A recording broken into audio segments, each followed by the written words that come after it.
Hi friends, I go by the name of Host Eric, host of Talking with Famous People,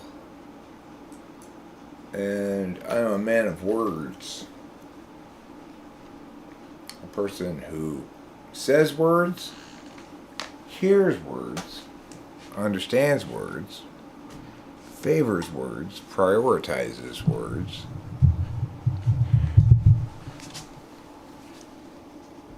and generally affirms the value of words.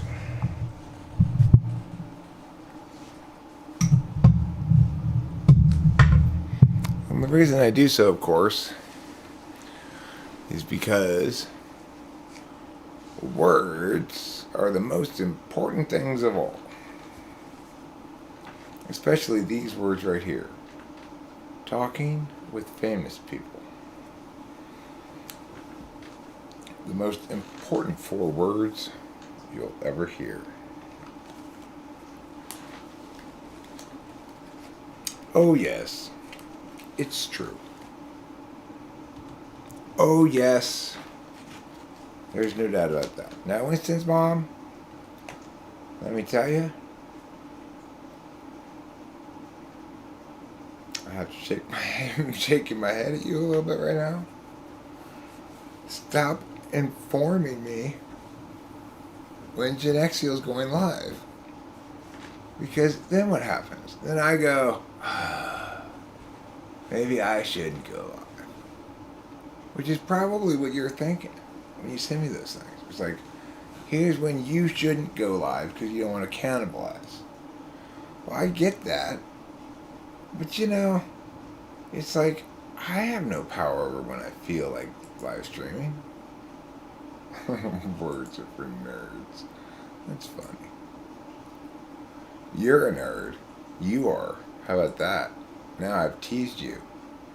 Now you're in trouble. Because you just got teased. Careful, everybody.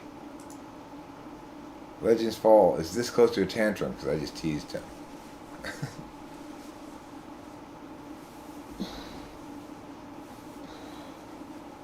Is that what you're thinking when you send them? Is that you're like saying, just heads up, he's going to be live streaming at 6, so don't live stream at 6 or whatever? Is that what you're thinking? Or are you thinking, I want to watch his live stream? Dollars, may I just say, you are all praises due in your comment response to people sometimes. Like, I saw you respond to some guy's comment, maybe it was Arjun's comment, in fact, in the last typing session. And man, that comment response of yours was right on fucking point. All the way down. I was impressed. It's like, sure is nice when somebody else says everything right in response. I just don't even have to answer the guy.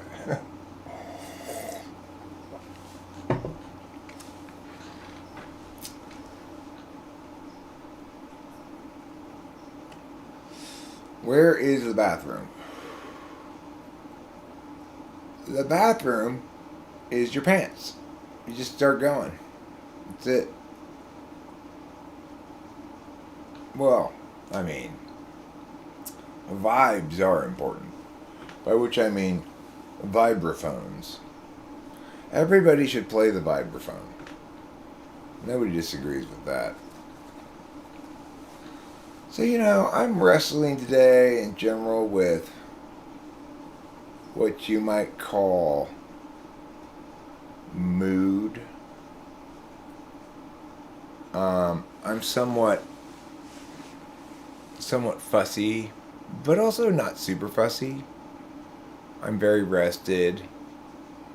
It's the end of the month. I'm waiting for my new bottle of Adderall. I got up in the middle of the night last night just long enough to get mad at a couple of comments, then went back to bed. Self-Help Lounge made me mad. And why? Because he did something that made me very mad. That's why. I'll tell you.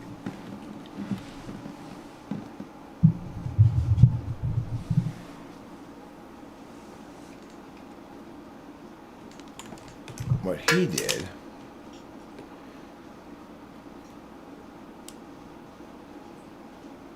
was he left a comment that was like this.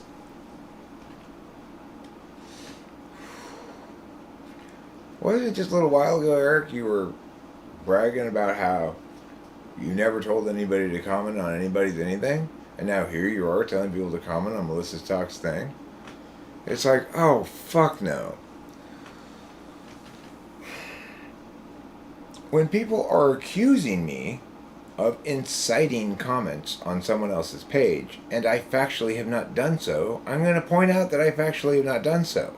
That does not mean that I concede that doing so is inherently wrong or a form of harassment. In this instance, I thought it was appropriate. And if anybody had been paying attention to my general words across the matter, then they too would have thought it was appropriate.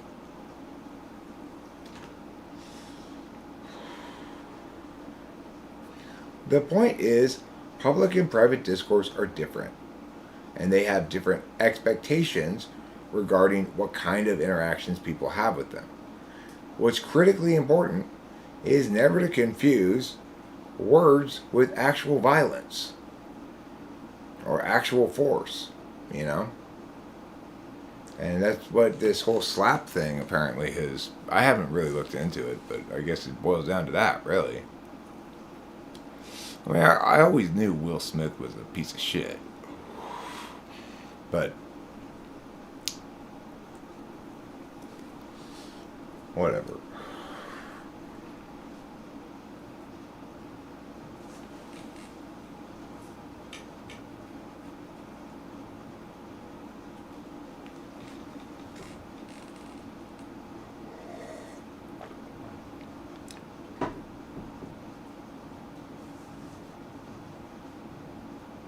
And that is fair, men like gods. That is an absolutely fair critique. I've had the same problem.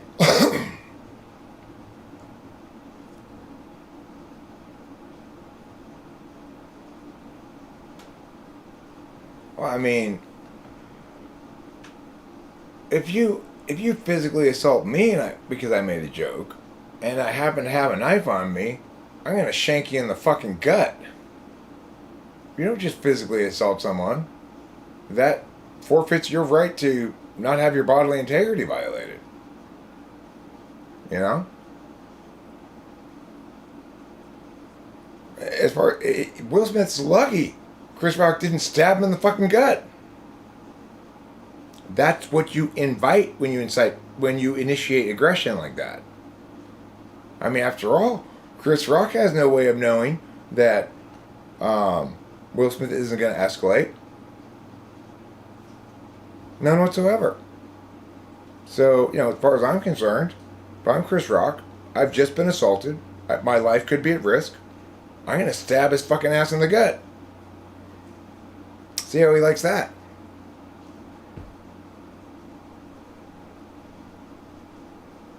Oh, I'm sorry, did you mistake words for violence? This is violence, motherfucker.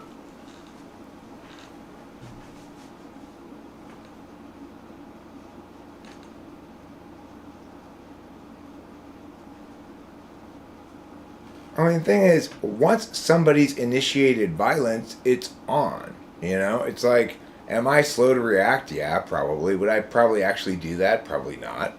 But the point is that, you know, probably what I would say is, boy, you are lucky I don't have a knife on me or I would have fucking shanked your ass. You just forfeit all your rights to bodily integrity.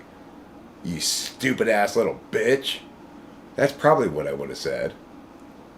You know? And that probably would have been more effective than actually shanking him.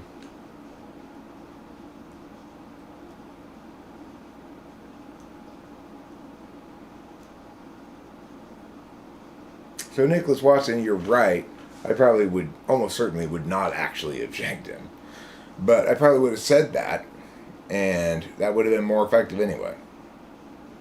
The pen is mightier than the sword, after all. That's the whole point of words. They're more powerful than violence, really, ultimately. There's nothing more powerful than words.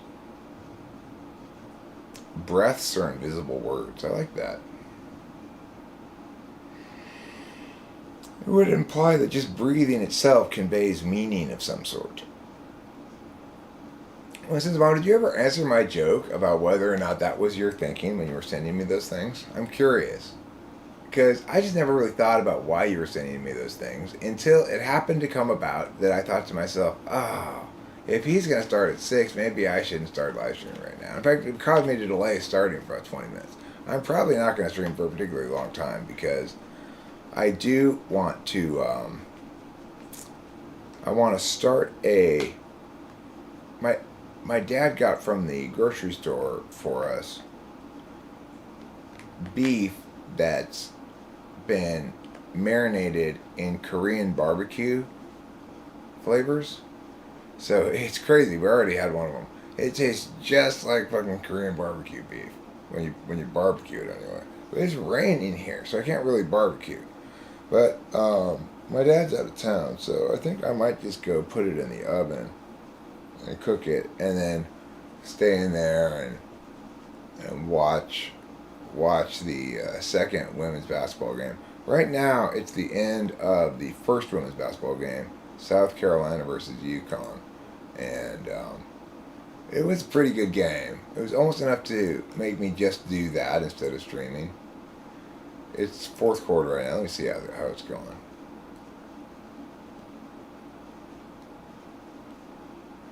It's currently a 2-point game. NC State's on top. Wow.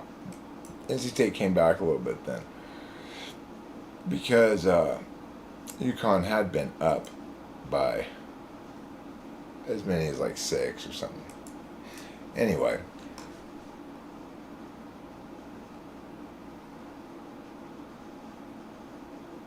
A lot of people believe it was staged.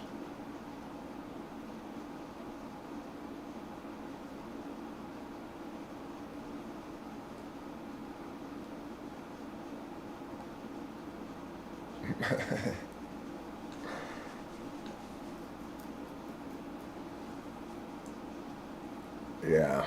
The only parts of the house that are really like, woohoo, Dad's out of town are the kitchen, to a certain extent the family room, and the piano. Igor, yes, it is related to cognitive functions. How quickly you attend to data that's especially data that's impacting you in some way from externally, and in what ways you react to that data are definitionally of cognitive functions.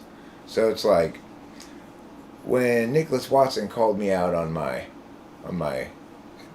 braggadocio and said, you wouldn't actually do that. He's right, I wouldn't. I wouldn't have the wherewithal to react with SE in real time like that. I wouldn't sock him either, I'd just be stunned. But I might quickly enough recover to say, boy, you are lucky I don't have a knife with me. You just forfeit your right to bodily integrity. I could very well shank the fuck out of you. You stupid little bitch. Don't mistake words for violence. I might recover quickly enough to say something like that in fairly short order, if given the opportunity. But, it's like, that's the power of SE, right? It knocks you out of wherever it is you're comfortable, unless you're an SE person. It's the least deliberative of all kinds of actions.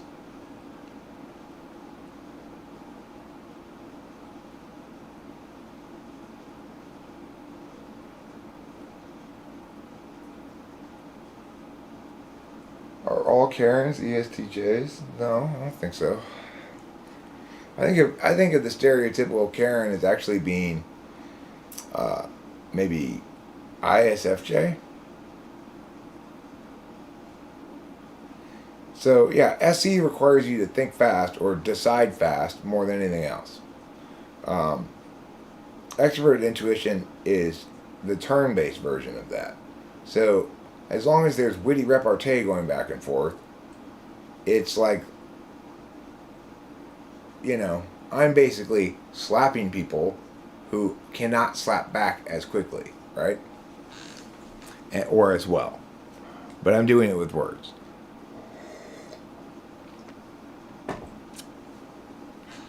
And so it's like if you're a deliberative type like horse mumbler, and you're in an environment that's always requiring of you concision, quick expression, collapsing down of complicated things to simplicities, etc., you're going to feel really ontologically assaulted.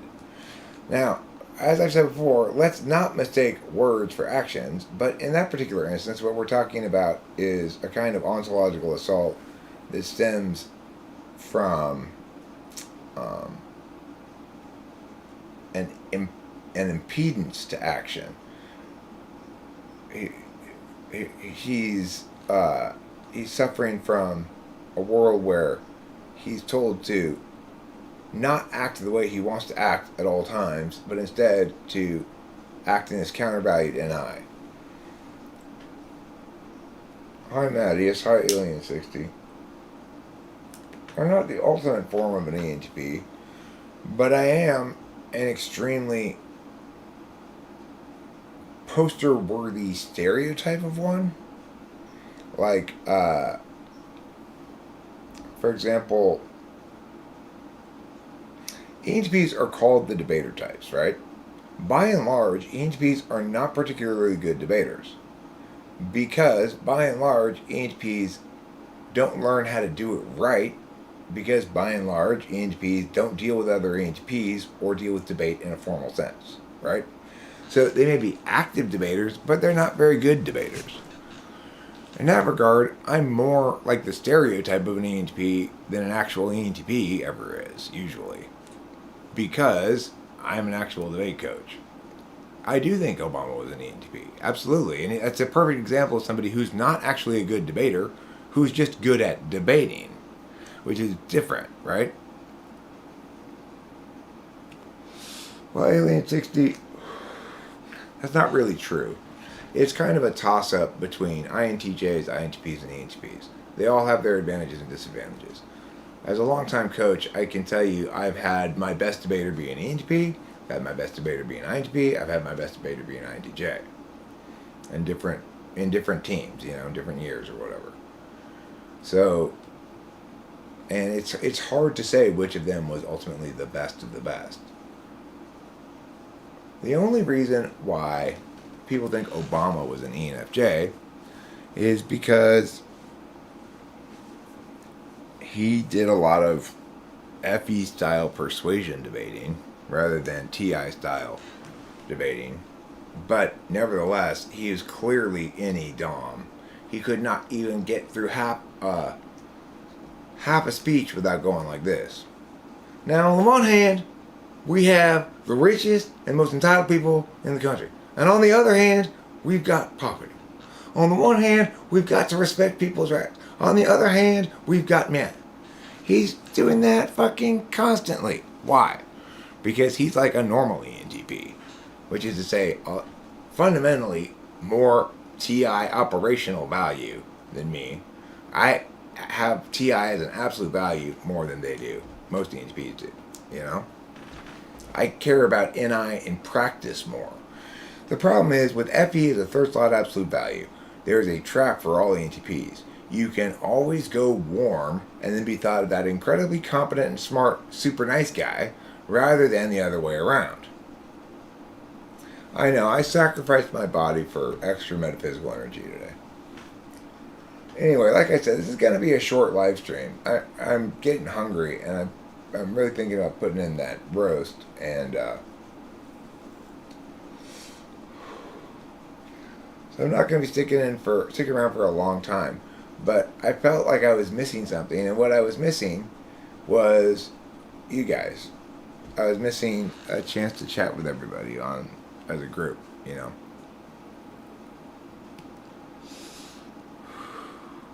And it makes me feel more whole and complete that I've done this little bit of meow.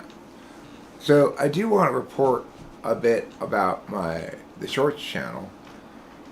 The Shorts channel, which I started posting stuff to on March 12th, has now passed 100,000 views.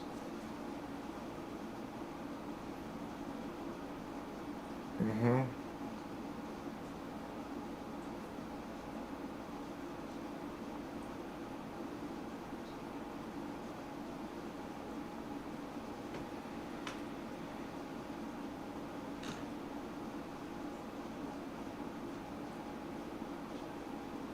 Well, what I think a valid online test that I think is actually good, my shorts experiment, that's a valid online test. Is actually good because I published a bunch of shorts, variations on the same theme with different characters. I have a big pile of data now to look at, and I can conclude what's actually more popular, what's not. I can make slight adjustments to improve what I'm doing shorts wise to make it more likely to hit the feed. I can determine how much, to what extent.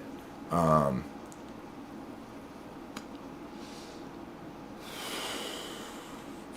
oh, so he's actually not going live for another hour?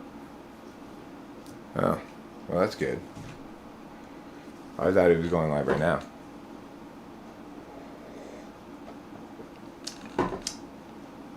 It's pretty crazy. I've also, in those a little over 2 weeks, picked up 160 subscribers.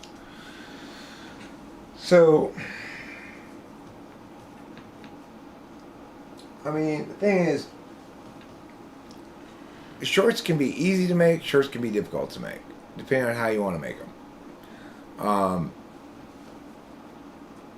And I also want to talk about how shorts sometimes will get me to do something that is exactly the opposite of my natural way of doing things. So here's you want to see Eric turned upside down. This is how Eric gets turned upside down.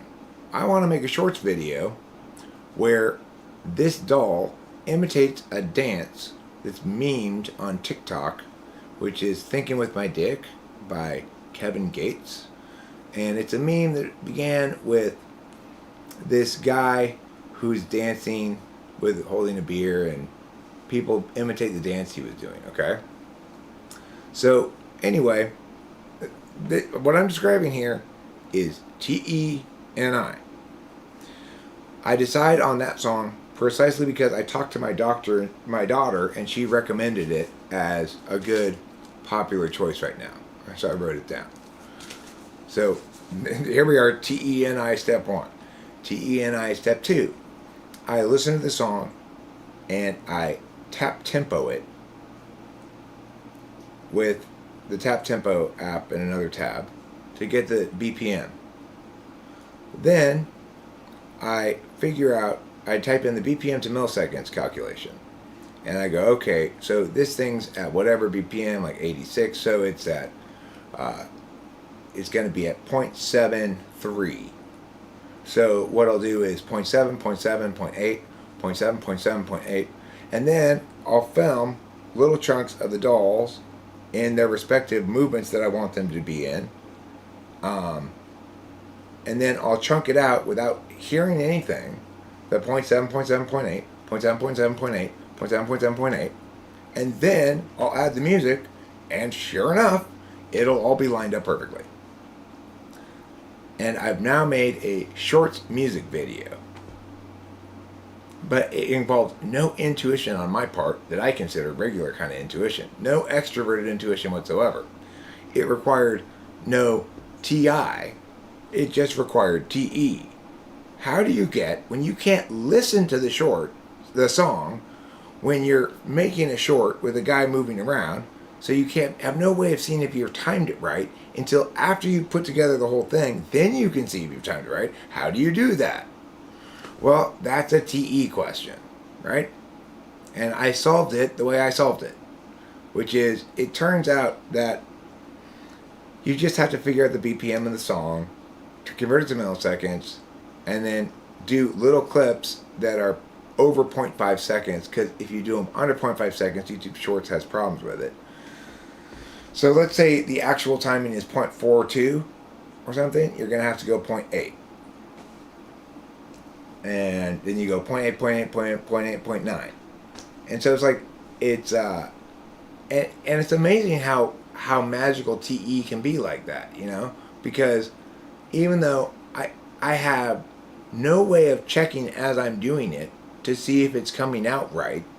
At the end, and the last thing I'm allowed to do in the short thing is put the music on. Sure enough, it's timed in time with the beat. There was no real-time access of intuition on my part. In other words, I'm not listening and hearing if it's timed with the beat and looking and seeing if it's timed with the beat. I'm figuring out ahead of time the amount of milliseconds that each little video clip is basically video stop action. Even though there's no still images in it, it's like it's stop action. So that what makes it a TE question is that it involves no real-time intuition.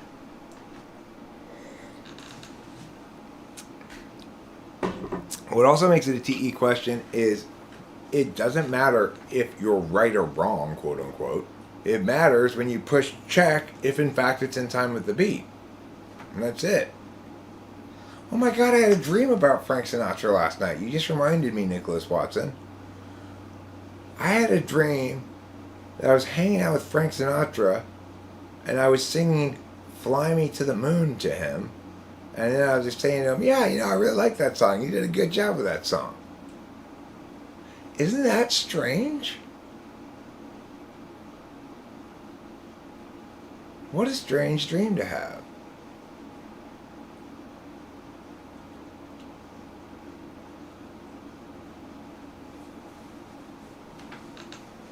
What a very strange dream. I wonder what the point of that dream was. Maybe it's my subconscious revealing that secretly I want to be an astronaut. Do you think? Do you think that might be it? That's where I'm leaning.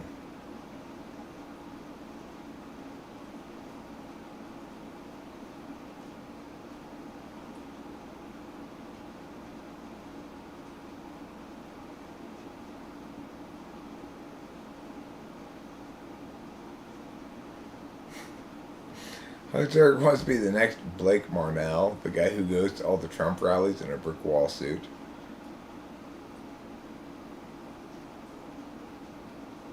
I don't like suits though, so I go with the casual look. Do they have a brick wall suit? That's interesting.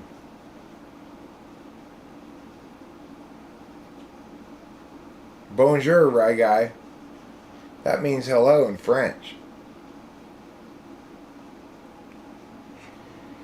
Well, I may look like Fred Astaire with this hat, Cosby Pinch Star, but I can assure you, I don't dance like him. Yes, dancing is not one of my great skills in life. You think everybody can be emphatic. Wait, emphatic or empathic? So Jaeger asked if Fourth can be empathic. But Skygear responded that everybody can be emphatic. So I'm not sure.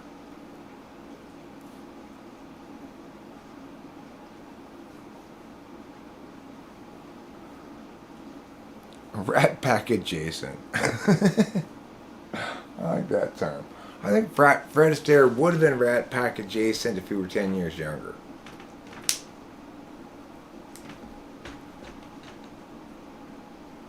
Hi, Jason Blood. Oh, and thanks a lot for using copyrighted music in your little drone movie. You know, I had to cut that segment out of that stream. What is wrong with Will Smith? He thinks words justify violence.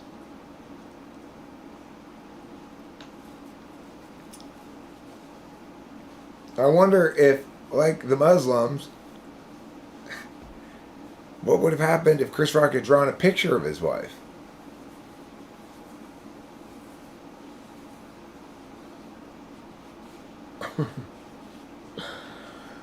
Okay, but the point is, Geiger, if you think anybody can be empathic, the real question is, do you feel like everybody can be empathic? Do you feel everybody's being empathic right now?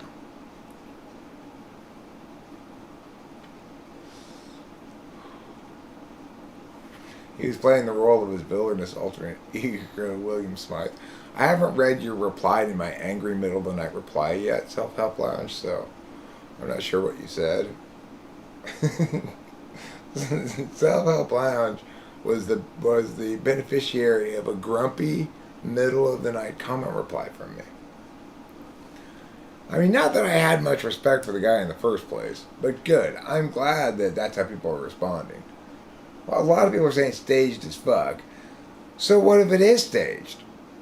What difference does it make? The core message is the same, right? The core argument is the same, whether it's staged or not. Well, I don't agree with you that full maturity is not being. Look, this is the point I made before you got here. When somebody accuses me of inciting others to comment on someone's page, and I didn't, I'm going to point out that I didn't. Perhaps I should have at the time made clear, not that I think that there's anything wrong with doing so.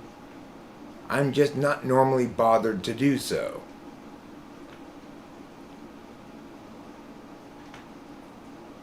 I know you didn't. I know, Jason. I know what happened is totally fine. Okay, it's fine. It was a total. No.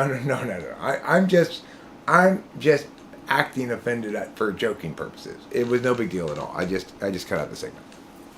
I just thought it was funny because I specifically said beforehand, like, I just thought it was funny. That's all.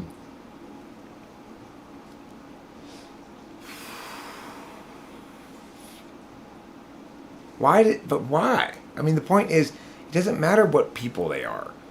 If one person gets slapped for saying something, the core issue is not gray at all, right? It's clear cut. Whether it's staged or not, the conversation about the core issue doesn't change. So what's the big deal? Who cares if it's staged?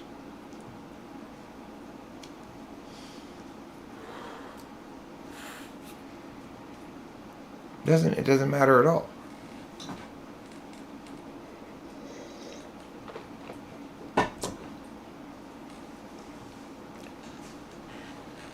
Right. The point is, my joke, no matter how much it offends you, doesn't justify your violence. That's the core message. If it was staged, and that's the conversation that gets ultimately told in the world, then fantastic. They did a great job of staging a good thing for good purposes. I mean, I don't think it sets a precedent. I think it starts a conversation about whether that's acceptable.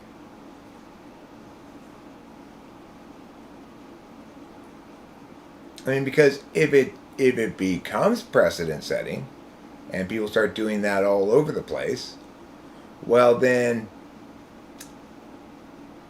somebody who's not an Edom like me is going to have a shank and is going to take advantage of their choice to forfeit their rights to bodily integrity and respond accordingly. And then all of a sudden we have to go back to the basics. Hold on a second. Is it okay to respond to words with violence? No. Well, but that's the thing. When people do purely metaphysical harms, they are of two kinds. They are legitimate or illegitimate. Illegitimate metaphysical harms are not harms that are incurred because someone's embarrassing secrets are revealed, but rather because they are words of ontological assault. So, like, it may hurt the criminal a lot for me to tell the truth about him having committed the crime. But that tells us nothing at all about whether it was good for me to tell the truth. Right? On the other hand, I may tell my true position that you're a worthless piece of shit, but that's not okay because that is not telling true things about another person, what they said or did, and how they should be held accountable. That is ontologically assaulting them with your words, which it still doesn't justify violence, but does justify a community response of ostracization or demanding of accountability. So, in other words, Where are the police when words hurt? Where are all the police when words hurt? We check to see if the person who's hurt by the words is the person who's actually responsible for the wrongdoing themselves, or whether they've been wronged. And if they've been wronged, then we go after, with words, the person who wronged them with words. And this is how things work.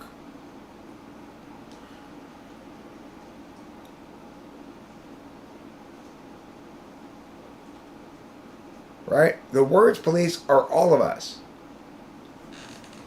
And so it's like, there are some things I could say that would be hateful, bad, wrong, awful words to say. In which case, I should be condemned in equivalently strong language. I should not be attacked physically. And, the fact is, like, let's say I were to be into being like a active First Amendment activist or whatever, and spent all day drawing pictures of Muhammad, it would nevertheless be the case that no matter how offended anybody was, it would be inappropriate to use any manner of force or threat of force to stop me. And that's cut and dry, black and white. And if you suggest you should stop because it will result somehow in less violence if I do, you are part of the problem. We don't treat words like that. And we condemn people who do treat them like that, and when they commit acts of violence, we punish them accordingly.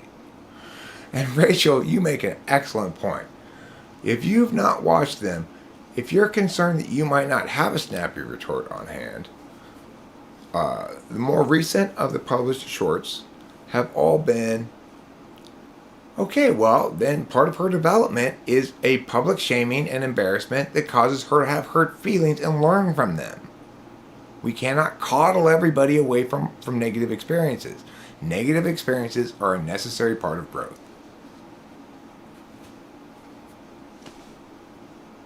For me as much as for anybody else. So if she's not developed enough to benefit and instead experiences it purely as a negative experience, then she's still benefiting. I'm not putting her in jail. It's not like that, right? I'm saying, hey, you're walking around acting like a grown-up, doing grown-up things like making YouTube videos, making claims about stuff. Now be accountable like a grown-up too.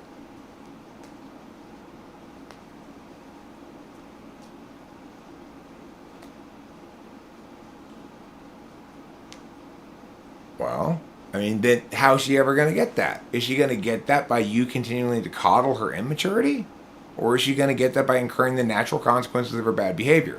When we prevent people from incurring the natural consequences of their bad behavior, we are not helping them.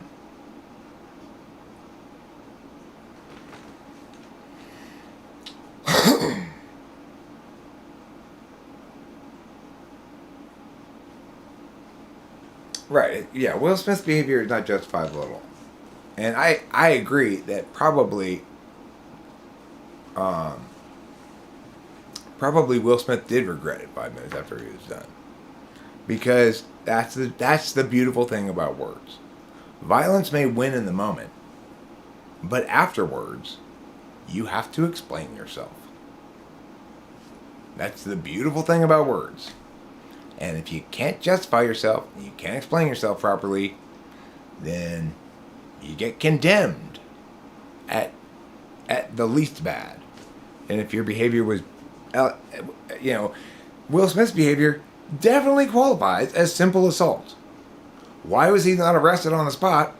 And why is he not currently out on bail, awaiting trial for simple assault or pleading guilty to it? Why is that not the case?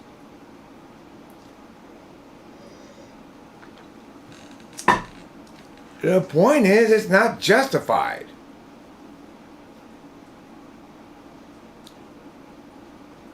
I mean, the crazy thing about the Islam thing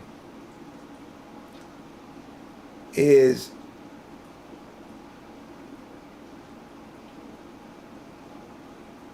I mean, No, that's not true, Skygear. If a police officer publicly witnesses a crime committed by one party against another, that crime can be prosecuted without the cooperation of the victim whatsoever.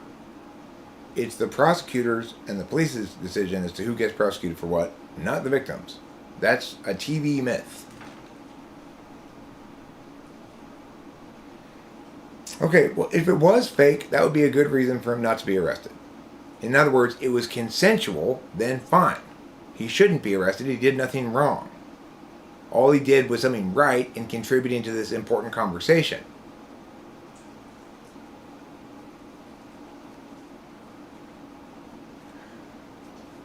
And Cosmic Pinstar, that's not acceptable comedy either. So I do comedy all the time. In the stream or whatever. Just joking around. If I were to do live comedy, I would never ever do that. And I don't consider that ever acceptable. I would never make jokes about the people in the audience. And yet, if I did and someone slapped me, they would be in the wrong. The thing is, if I am making jokes about people in the audience that are unkind in some way, in other words, putting them up as an object of ridicule for everybody else to laugh at, then I should be shamed for that accordingly. You know, it's like if I saw it, if I were at the comedy club and I saw a comedian doing that, depending on my mood, I might very well stand up and say, will you stop holding other individuals up as objects of ridicule so that the rest of us can laugh at it? Because I don't find it funny. I find you to be a fucking asshole. I might very well do that. You know, I'm the kind of guy who does shit like that. So you take a risk when you're an asshole as a comedian. I don't do asshole comedy. That's bullshit. That's like, you've got to have SE way up high if you're doing comedy like that. If your comedy is based on what you're seeing in front of you. It's different at an Oscars show, though. It is different at an Oscars show than at a comedy club. If you go to a comedy club, you are a regular person who's there to consume something to entertain you. You are not there to be made to be ridiculed or humiliated. It's all TI to me. It's about who's doing what job for whom. Right? If I take on the job of a comedy person and I get up on stage and I'm doing comedy, I'm there to entertain these people, not ridicule and humiliate them. Sorry. Pretty straightforward. I have FV and FI as absolute values too. I value feelings a lot. The thing is, you might not think that I'm a very feeling respecting person because I'm arguing against feelings playing a wrong role all the time, which I am. I'm very much against feelings playing the wrong role. That doesn't mean I don't think they matter. I think they matter a shit ton. Well, that's the thing. It's like there's no reason to be joked about or ridiculed as an individual at all. Now, if I joke about a group that you self-identify with and are offended accordingly, that's different than me picking you specifically out in the audience and saying you're fat or whatever. You know, it's cheap, easy, dirty, and awful.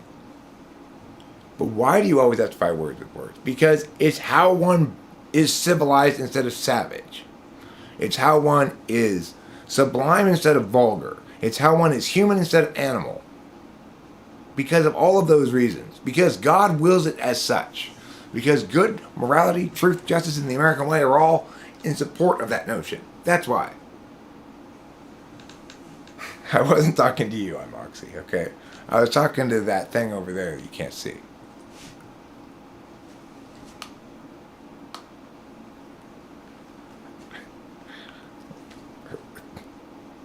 The funny thing, though, is, like, as I'm saying all this, I'm mostly just impressed with my patter more than anything else. I just sit here and go, hey, that's some pretty damn good patter there, Eric. You just pattered the fuck out of that. When you ask, is being socially graceful in times such as that test FE, well, it reveals their opinion about what they perceive of social grace as being, whether they perceive themselves as socially graceful, when you get them to open up about why specifically they don't view themselves or do view themselves, whether they say because I'm often like this, or whether they say because other people often say yeah, it's like with all the questions, almost all the questions, it's more revelatory to me how they answer them than what their answers are. In fact, none of the questions are designed, few of them are designed to be literal self-reporting questions. The ones that are designed to be literal self-reporting questions are this value or that value. And even then, I'm trying to make it such that their answer doesn't just, their answer doesn't mean one thing specifically. How they talk about their answer reveals where it is instrumentally or absolutely as well. So it gives me a little bit more information. So even then there's some how to it rather than just what.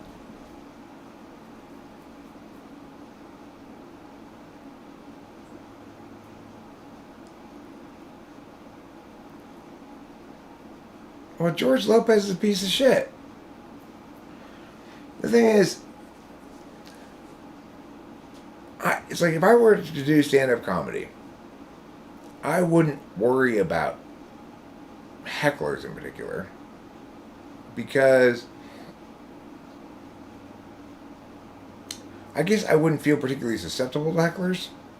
Like, somebody may want to heckle anyway, but I can handle myself. You know, I have complete confidence that I can handle myself. And at some point, it might be necessary to kick somebody out of a show, just as it is with the channel. I can handle myself with 98% of the comments. The other 2% are just whirling dervishes of hatred, and I just have to ban them.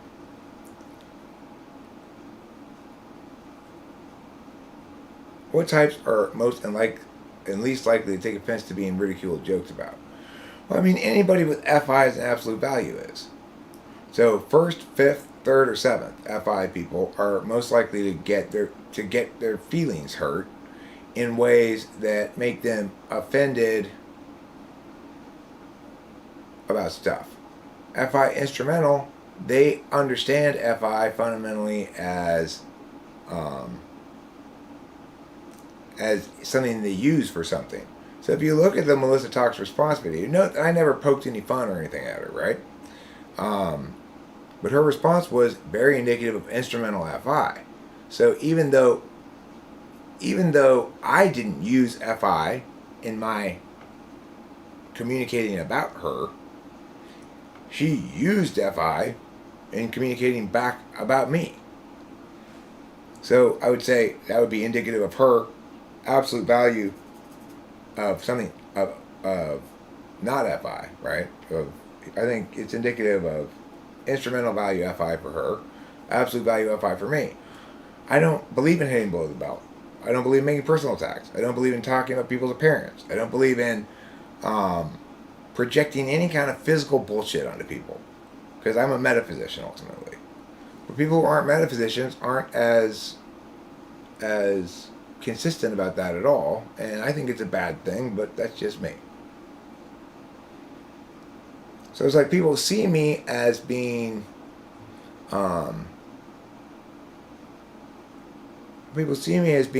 insensitive because I'm not afraid to do things that hurt people's feelings, quote unquote.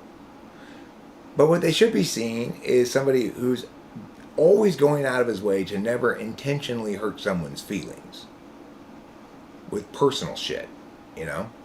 I may lambast the fuck out of you for your publicly stated positions about stuff, but I will never attack your physical appearance, your body, your personal relationships, or anything like that. And that's what makes me right, good, just, and true.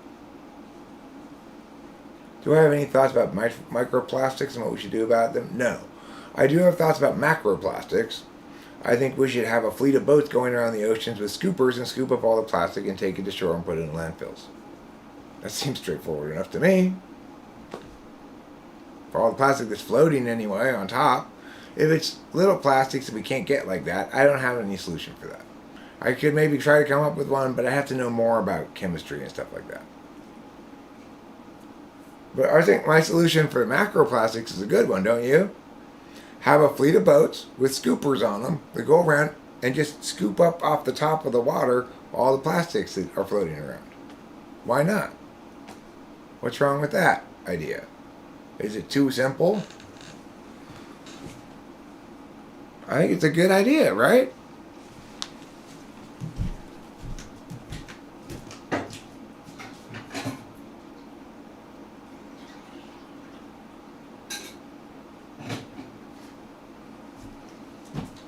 It seems like a good idea to me. Anyway, I tell you what else. Another idea I have. Well, depending on how micro they are, Michelle, that might work. The thing is, whatever this plan is with getting the plastic out of the ocean, it's going to have to get it from the top of the water. You don't want to scoop up fish and other stuff while you're scooping up plastic. You want to let the fish and other stuff stay in there while you get the plastic out. That's the goal, right? So you can't scoop very deep. There's the point. Don't scoop too deep.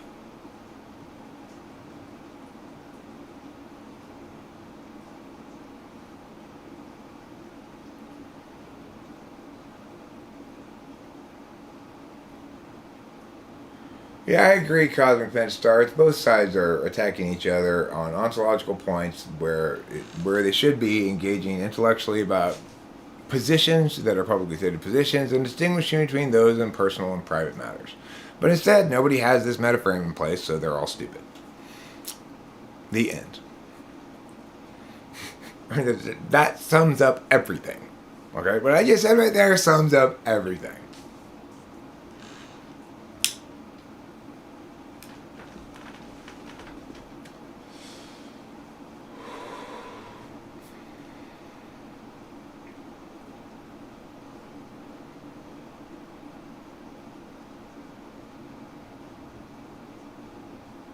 Yeah, whatever happened to ASCII art? We need more of that in this world. Hey, Abraham Rincon, how you doing? Are you the man with the plan? I prefer to be called Small Dick Eric from now on. And show my solidarity with people regardless of their genital size. Because I oppose physical judgment statuses of any sort.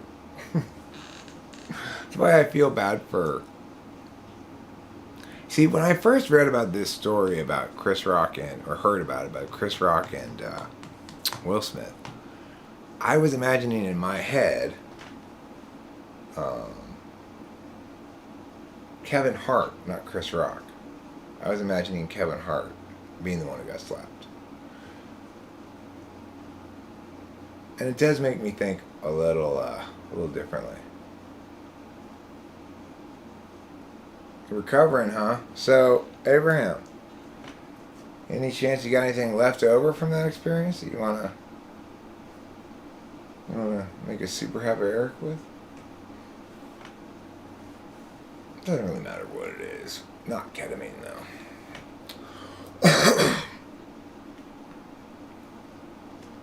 Okay, ontological assault is when it's something I do a fair amount of, actually, and it's not cool. But it's when somebody says something stupid, and instead of me telling them that they've said something stupid and here's why their words are stupid, I tell them that they are stupid. That's ontological assault in a nutshell. He's my ESFJ friend. He's NI-polar like you, Michelle.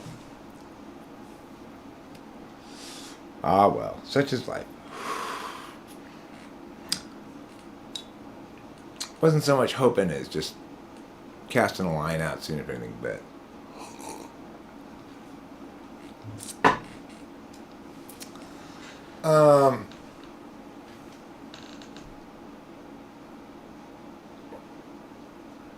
Dola says, when homes cost $1 million, it's hard to tell people to pull themselves up by their bootstraps. I see no way out of this mess.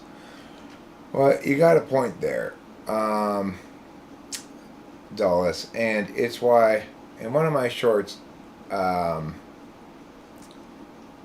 Mindy says, all you need in life is laughter, love, learning, and millions of dollars. And it's true. That's really all you need.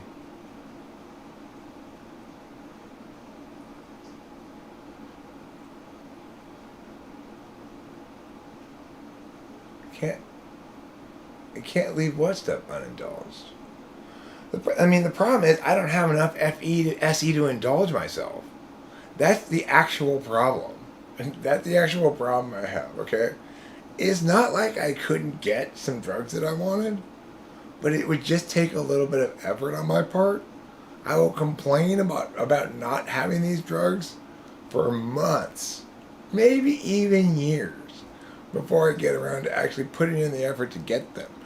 There's a store 6 hours away that all I have to do is fill out this thing 2 weeks in advance, and I can go there and buy mushrooms out of store.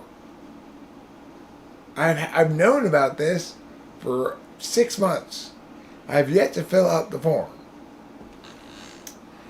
Now, granted, 6 hours is a long drive, okay, just to get mushrooms. But that proves I'm not SE, right? I still don't have any fucking mushrooms. I've been complaining about not having them for months or years even. And they're not hard to get. I had a lady text me back from the meetup group. I texted her for a mushrooms meetup group. Hey, do you know where I can get mushrooms? She texted me back saying, do you want me to have them text your phone number? And I didn't respond to her. That's what I call, again, because I didn't feel like dealing with that right then. How stupid is that? That is fucking some 4-slot SE right there, man. I tell you. That is really expecting the drugs to just fall in your lap. Drugs are not just going to fall in your lap, Eric. You're going to have to do a couple of things.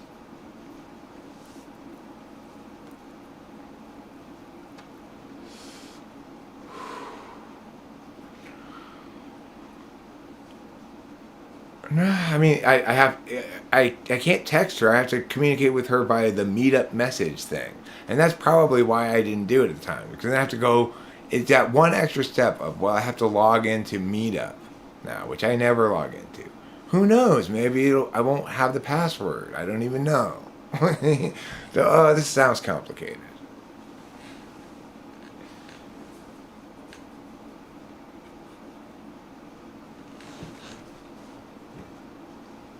I've done it. It's a little scary to me, Abe, because it made me twitch the day after. I had the twitches when I got really good, strong ecstasy. Like the next day, I was like this. Occasionally. You know, not like constantly, but... No, MGMA is just ecstasy. Same thing. Have I gone an hour yet? I told myself I was going to try to go an hour. What is LSD like? It's like you say, hey, I know. I'm going to jump over this wall. On the other side of this wall might be a wonderful meadow of flowers. Or it might be a bunch of sharp rocks. And I'll find out after I jump. That's what LSD is like. I hate WhatsApp. I hate WhatsApp like nothing else. Will Smith is obviously at fault. Will Smith can suck my dick. Except he can't. He's not allowed to.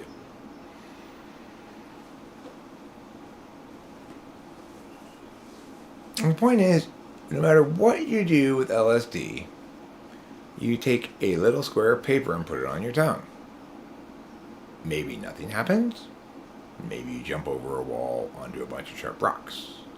Maybe you jump over a wall and it's all unicorns and fucking rainbows until you keep walking and then all of a sudden it's a bunch of sharp rocks.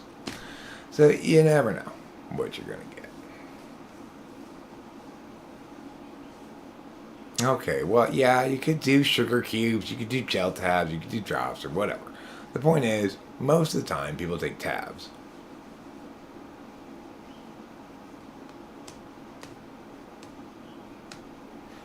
You know, that band, the Sugar Cubes, was called the Sugar Cubes because that's how they did their acid. What happened that was embarrassing, Abraham? I want to hear. I want to hear the news.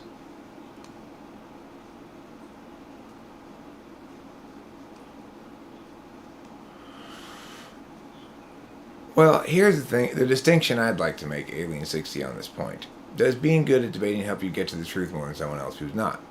Being a good debater helps you get to the truth more than someone who's not. But a lot of ENTPs, most ENTPs, are good at debating. They are not good debaters, which means they're not any more likely than anybody else to be right about things.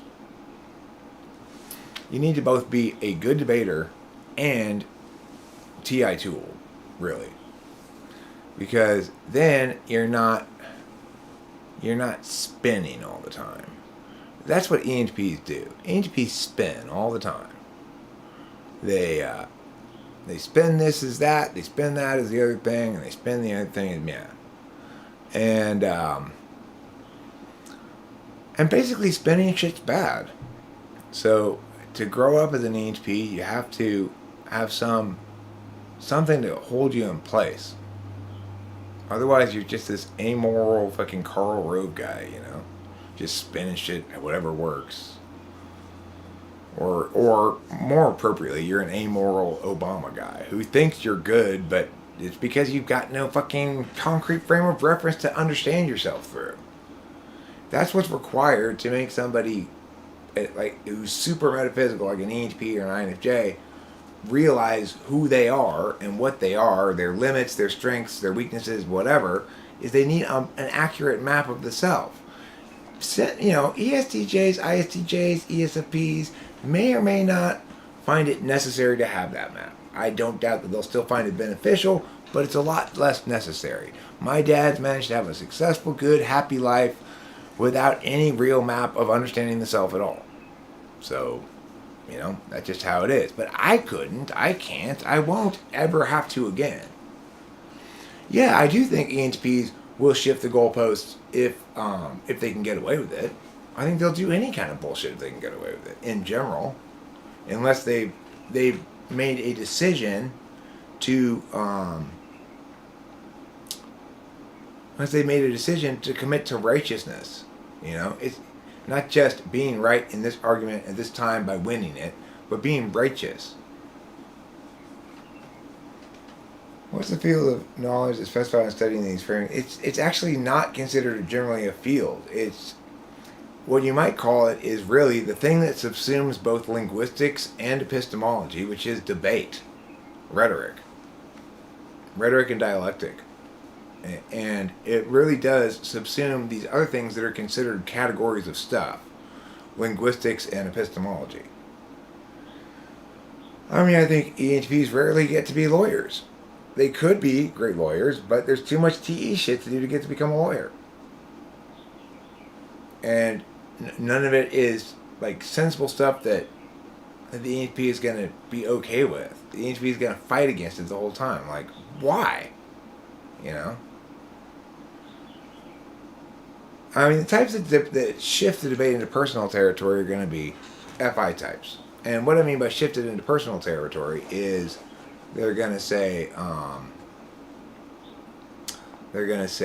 you're just saying that because you're mad because it threatens your livelihood. I remember somebody said that to me one time. Like, I'm just disagreeing with somebody else's correctness about, or interpretation about typology because it threatens my livelihood as a typologist. It's like, you could not be more fucking off base. I do not think about that at all. You know, it's like, that's somebody who's assuming that nobody can and nobody ever does make a disinterested calculus about anything. That there's always some personal interest behind it. Of course, there's almost never any personal interest behind my calculations. Otherwise, I'd have mushrooms by now. You know what I'm saying? Otherwise, I would have mushrooms by now. And I don't. It makes me very, very sad. It's just, why can't I just have this endless supply of whatever drugs I want whenever I want them? Why? Why can't I have that? Is that too much to ask for from life? I guess then you turn out to be Hunter S. Thompson. I don't want to be him. So maybe God's looking out for me in some way. But I do want mushrooms, and I know God wants me to have mushrooms too. He told me the other day. Very clear. Eric. I heard this very deep voice from the clouds. Eric, you need to get mushrooms. I'm not a rock star. Well, that's true. I'm not a rock star. So that probably explains why I can't have all the drugs I want whenever I want them all the time. If I were a rock star, I bet I'd be able to get that, huh? Is that what you're suggesting, Nicholas Watson? I need to become a rock star? Okay. How do I become a rock star? Let's see. Let me write a rock song. All night, girl, woman, child, girl. All night, tonight, all night, baby, till the morning light. There. Number one hit.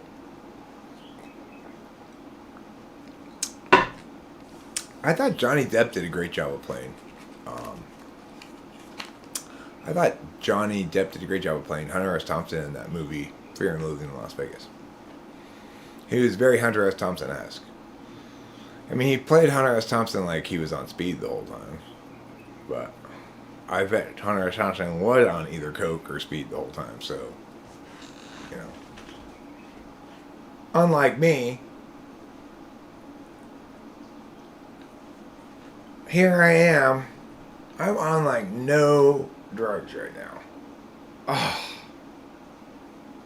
Let's suppose that you have a requirement. What are the requirements that will make you read a comment or chat message?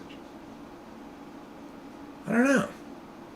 Will I enjoy mushrooms when I've done more to get them? No. I just think, God, that was an unnecessary hassle. Oh, good. I'm glad you got a clip of that, Abraham. I'm glad someone was recording when God said, Eric. Eric Strauss. Me? Yes, you. Get mushrooms.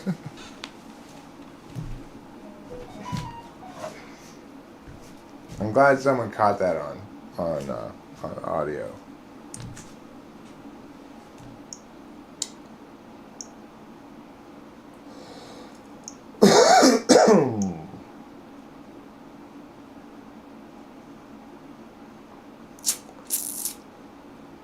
Oh, well.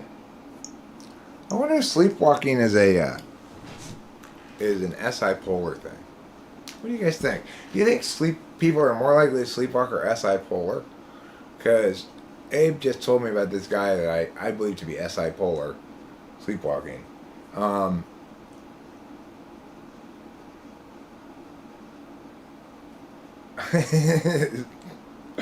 That's a good joke, Nicholas Watson. That's a good joke. I am being very transparent during this live stream.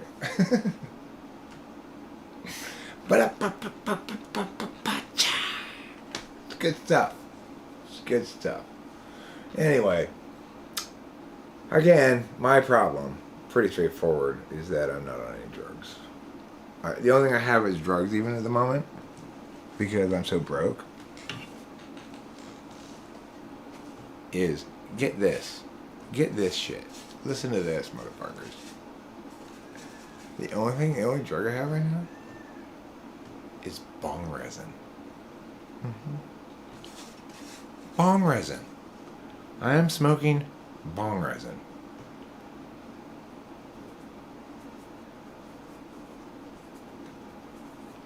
Well, yeah, except that escalated to a fight where I struggled to get out of the car as he continued punching me until I finally got standing up, and then he knocked me out. And I woke looking up at the stars in the street going, I just got knocked out by this guy. Yeah, well, you know. Temporary troubles.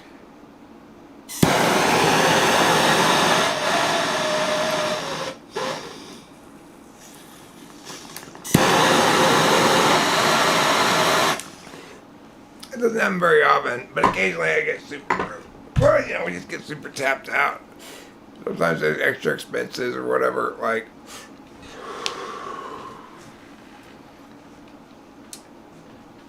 I mean, well, the last couple of months we've had some unexpected medical expenses and stuff that have kind of tapped us out. Stuff like that. No, and then I got up from being knocked out and went and charged and tackled his ass. So it's not like that was a fight. It was a fight that was started with him sucker punching me, but it was still a fight.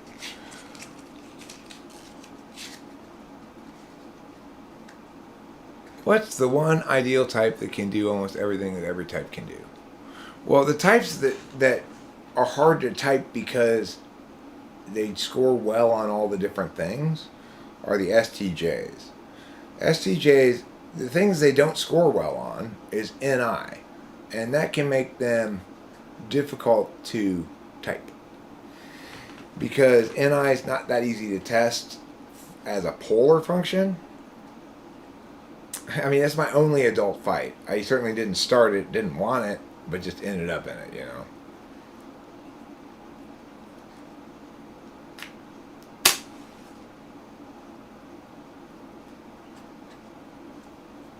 But, I'm not going to be a pussy.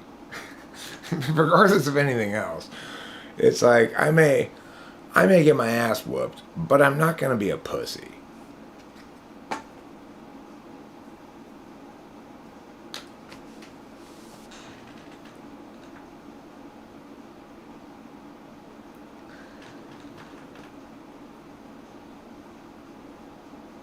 Yeah, I could do that, Winston's mom.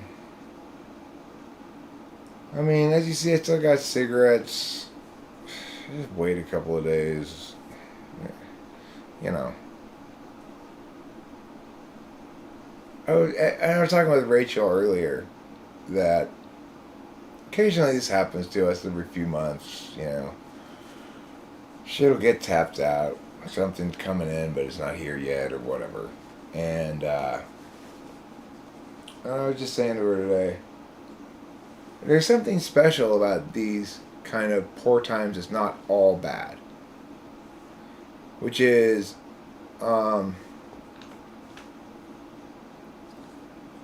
it's like when you're broke, you appreciate things more. It's like when you're broke and you go outside and it's a great day and you go, you know what, let's take a walk, it's beautiful weather. It's like you'd never do that if you were rolling. But it's something important and worth doing. There's lots of little free things in life that are just casual things to enjoy, and something like this. This is free, right? And yet it's what I want to do right now. It doesn't cost anything, and in fact, supposedly it makes me money, as if.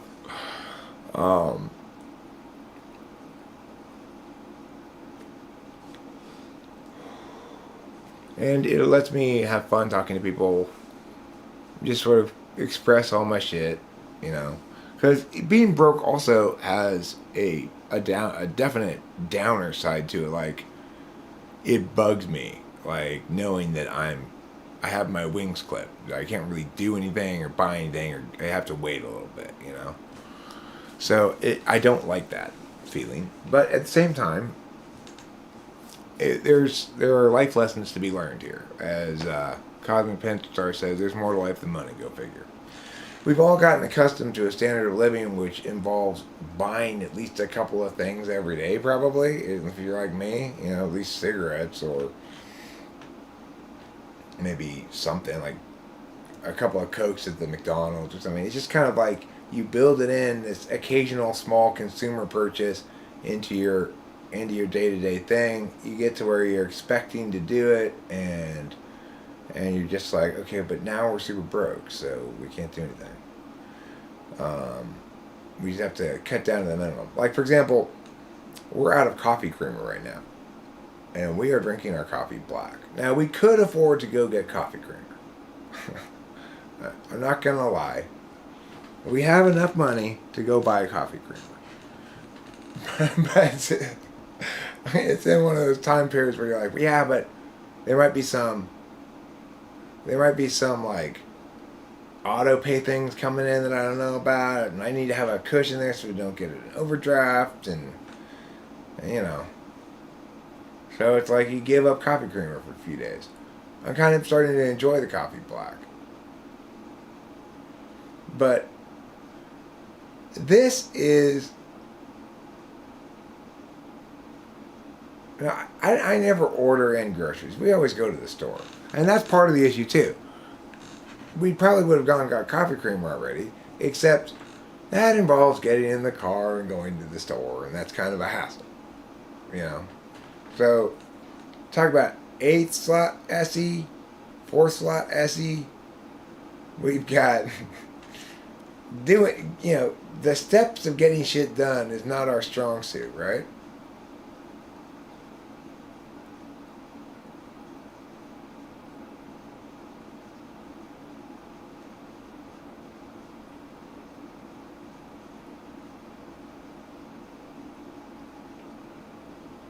Black coffee is objectively better at being coffee, and that makes you realize that coffee flavored with milk is better than actual coffee.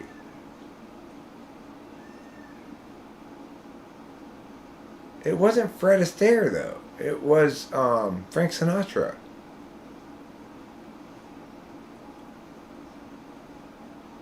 It was Frank Sinatra. It wasn't Fred Astaire. I don't look anything like Frank Sinatra. Well, I'm definitely going back. You know, next time we do go to the store, I'll definitely get creamer. You know, but the point is, it's not so bad to go without for short stretches of period of time. It sucks if you're permanently poor, you know. But and I said to Rachel, it is the case that in some sense we're going to.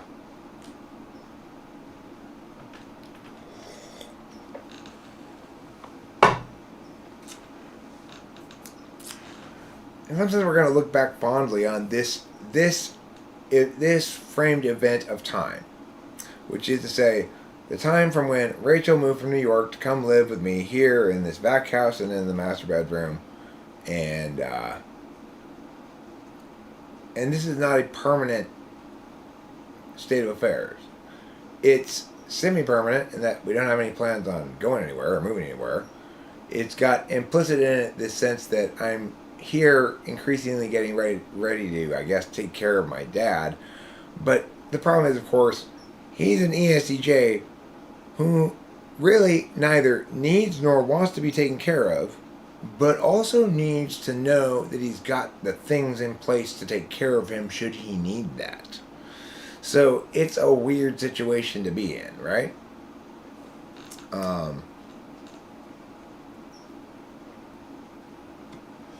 I don't know. Life's funny. Life's weird. You know, it's like, all right. Yeah, everybody, I'm wrapping this up right now anyway. So please do, Winston's Mom, if you can, post a link to that next to your live stream. I might head over there myself, or I might go put in my, Korean barbecue beef into the oven. Or if it's not raining, maybe I'll start the barbecue. I gotta see if it's gonna rain again or not. Let me look at the weather. It says rain off and on. Okay, well, I don't like your off and on. Okay? Either on or off. That's it. I don't like off and on. That's not a good answer for me. Stop being real and start being TI. That's what I have to say. It says rain stopping in 1 minute. Okay. Oh, Microsoft. The forecast says rain stopping in 1 minute. Okay, what does that mean? Like, is it really possible?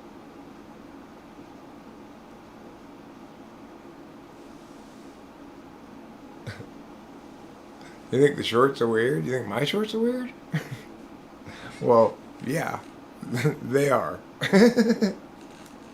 Your instincts are right. My shorts are weird. Okay, that's true.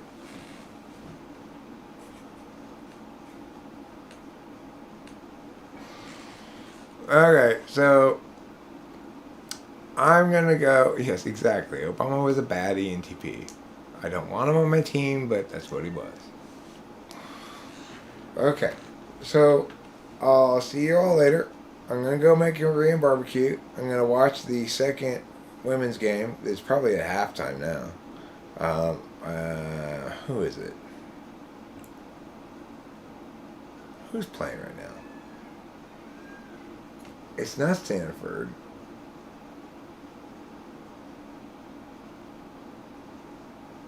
Oh, Michigan. Michigan is one of the teams playing. Well, you could make that argument, Winterbird, that all that was his speechwriter, but I don't buy it. He didn't really like to do prepared speeches. He did plenty of them, but he was most comfortable in front of the press corps answering questions, dealing with shit. Oh, I will. Don't worry. I'm gonna keep making those shorts because in what 16 days I have like 110,000 views, which is more than this channel ever gets in a month. So, they're easy to make. There's going to be a little hiatus at the moment because, well, maybe I'll take them inside and make them inside when I upload them. I don't know. I mean, it's just so much more successful than this channel and it's so unconstraining.